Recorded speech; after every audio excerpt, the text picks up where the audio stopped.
The donkey and the king. When Jesus redefines power, it was the beginning of the end. The air in Jerusalem buzzed with anticipation. Pilgrims were flooding in for Passover. The Roman guards stood tense. Too many people, too much unrest. And then came a whisper that grew louder. He's coming. Jesus is coming. But he didn't arrive the way many expected. There was no war horse, no armed escort, no trumpet. Instead, Jesus sent 2 of his disciples ahead with a strange request. Go into the village. You'll find a donkey tied up, a young one. Bring it to me, a donkey, for a king. It felt wrong. Kings rode stallions, not stable animals. Conquerors marched in with chariots, not hooves, dragging dust. But Jesus knew exactly what he was doing. He was fulfilling a prophecy from Zechariah. Behold, your king comes to you, righteous and having salvation, humble and riding on a donkey. He wasn't just entering the city, he was redefining the meaning of power. The people cheered, but missed the messages Jesus rode in. People lined the roads. They threw down palm branches. They shouted, Hosanna, blessed is he who comes in the name of the Lord. They wanted a political savior, a military leader, a king who would overthrow Rome. But Jesus didn't come to take down an empire. He came to break the chains of sin. They expected force.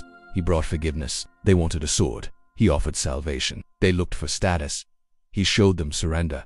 What does power look like to Jesus? In Jesus' kingdom, power doesn't look like domination. It looks like service. It looks like washing feet. It looks like loving enemies. It looks like dying on a cross when you could have called down angels. Jesus could have ridden a chariot of fire, but he chose a donkey because his throne was never meant to be in a palace. It was always meant to be in our hearts. And thus, we often chase the world's version of power, titles, control, likes, applause. But Jesus whispers a different invitation. Take up your cross. Follow me. Lose your life to find it. The donkey wasn't weakness, it was strength under control. It was humility with authority. It was the loudest sermon ever preached, without saying a word. Discussion questions for the comments. What does real strength mean to you? Can humility be more powerful than pride in your experience? When have you seen someone lead like Jesus? Through quiet influence rather than force.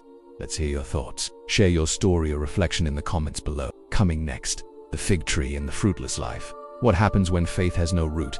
Jesus once cursed a leafy tree that had no fruit.